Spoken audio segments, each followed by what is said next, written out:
उत्तर प्रदेश की राजनीति में इन दिनों एक शब्द सबसे ज्यादा गूंज रहा है, कोडीन का। कभी मेडिकल स्टोर की अलमारी में दिखने वाला यह नाम आज सत्ता, सियासत और सोशल मीडिया की लड़ाई का केंद्र बन चुका है। कोडीन सिरप कांड अब केवल नशे की तस्करी का मामला नहीं रहा, बल्कि यह सवाल बन चुका है कि आखिर कोडीन भैया हैं कौन और उसके राजनीतिक रिश्ते कितने गहरे हैं।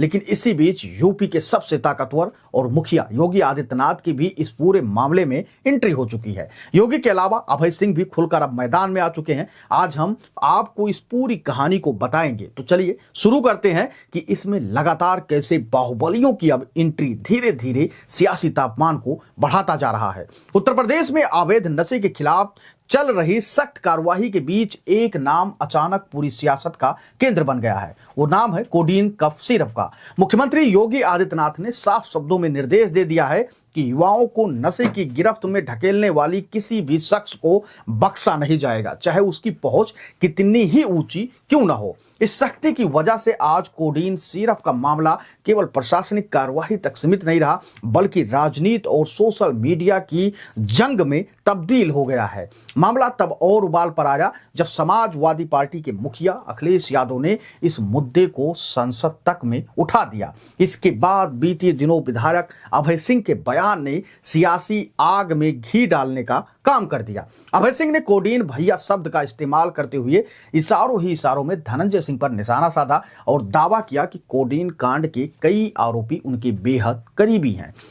आरोपियों के साथ धनंजय सिंह की तस्वीर सामने आने के बाद सोशल मीडिया पर भूचाल आ गया। लेकिन राजनीति में जब तस्वीरें हथियार बन जाती हैं तो पलटवार भी उन्हीं तस्वीरों के माध्यम से होता है। धनंजय सिंह पर सवाल उठते ही कुछ ऐसी तस्वीरें वायरल हुई जिनमें अभय सिंह खुद कटघरे में खड़े नजर आए। दावा किया गया कि कोडीन सिरप मामले का 26 नवंबर का आरोपी राहुल यादव अभय सिंह के ठीक पीछे खड़ा दिखाई देता है। उसी फ्रेम में विधायक राकेश भैया भी नजर आते हैं। बहस यहीं से और तेज हो जाती है। अगर आरोपी के साथ तस्वीर ही पैमाना है तो यह तस्वीर क्या कहती है। इसके बाद कुछ और तस्वीरें सामने आई जिनमें अभय सिंह को एक अन्य आरोपी अमर पांडे के साथ बैठा दिखाया जा रहा है। अनौपचारिक माहौल, बातचीत और ठहाके, इन तस्वीरों ने सोशल मीडिया पर नया मोर्चा खोल दिया है। अब दलील दी जा रही है कि जो कसौटी धनंजय सिंह के लिए तय की गई वही कसौटी अभय सिंह के लिए भी होनी चाहिए। मामला यही नहीं थमता।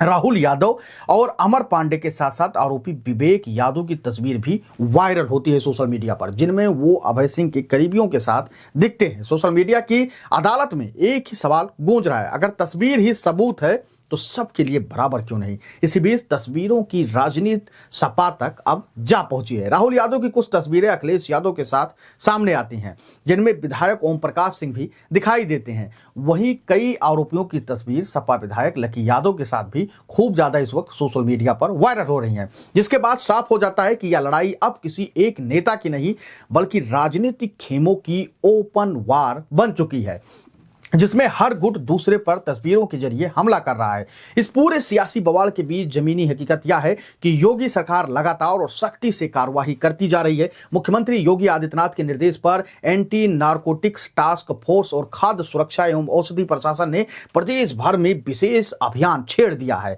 कोडीन युक्त कफ सिरप और नारकोटिक दवाओं के अवैध भंडारण, खरीद, बिक्री और वितरण पर ताबड़तोड़ छापेमारी की जा रही है। अब तक प्रदेश के 28 जिलों में 128 एफआईआर दर्ज की जा चुकी है। लाखों रुपए की अवैध कोडीन और नारकोटिक दवाइयां जब्त की जा चुकी हैं और आधा दर्जन से अधिक नशा सौदागर जेल भेजे जा चुके हैं। आयुक्त खाद्य सुरक्षा एवं औषधि प्रशासन डॉक्टर रोशन जेकब के मुताबिक दर्जनों मेडिकल स्टोर्स पर कोडीन युक्त सिरप और नारकोटिक दवाओं की बिक्री पर रोक लगाई गई, जबकि संदिग्ध मामलों की जांच अभी भी जारी है।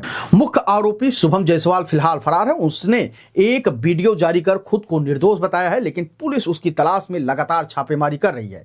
जांच एजेंसियां नेटवर्क की परतें खोलने में जुटी हैं। कुल मिलाकर कोडीन भैया कोई एक चेहरा नहीं बल्कि एक व्यवस्थित नेटवर्क के तौर पर सामने आ रहा है। राजनीति में तस्वीरें आरोप का हथियार बन चुकी हैं, मगर सरकार का संदेश साफ है, नशे के खिलाफ इस लड़ाई में कोई कितना भी ताकतवर क्यों ना हो उसे बख्शा नहीं जाएगा। यही वजह है कि इस पूरे घटनाक्रम के केंद्र में एक बार फिर से मुख्यमंत्री योगी आदित्यनाथ खड़े नजर आ रहे हैं, जिनकी सख्ती ने कोडीन को प्रदेश की सबसे बड़ी सियासी बहस में बदल दिया है। कहा जा रहा है कि ये सारी बातें शाह तक पहुंची और शाह ने तुरंत एक्शन लेने का आदेश योगी सरकार को दिया है और कहा है इसमें जो भी लोग शामिल हो, सहभागिता की हो, उनको किसी को किसी भी हाल में छोड़ा नहीं जाएगा, चाहे उनका वर्चस्व कितना ही क्यों ना हो। कहा जा रहा है कि शाह ने इस पूरे मामले पर अपनी पैनी नजर बना ली है और साफ तौर पर कहा है कि कोई बचना नहीं चाहिए। वहीं उत्तर प्रदेश की योगी सरकार, जिनके ऊपर खूब ठाकुरवाद का आरोप लगता रहा है, उन्होंने भी अब एक्शन लेना शुरू कर दिया है और तुरंत जांच के आदेश दिए हैं कि किसी भी अपराधी को, किसी भी माफिया को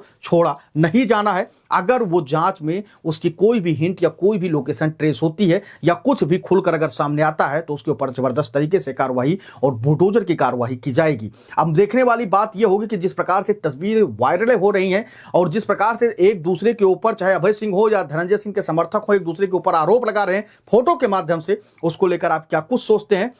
और यह भी बताया गया कि जिस तरीके से पूर्वांचल में दो ठाकुर नेता एक दूसरे से टकराने को तैयार हैं, उसको लेकर आप क्या कुछ सोचते हैं। योगी सरकार के एक्शन को लेकर आप बताइएगा कि वो उसको लेकर आप क्या कुछ सोचते हैं। आप अपनी राय हमको जरूर दीजिएगा क्योंकि आपकी राय बेहद महत्वपूर्ण होती है। और यह भी बताएगा कि कोडीन कफ सिरप के मामले में असली दोषी कौन है। धन्यवाद।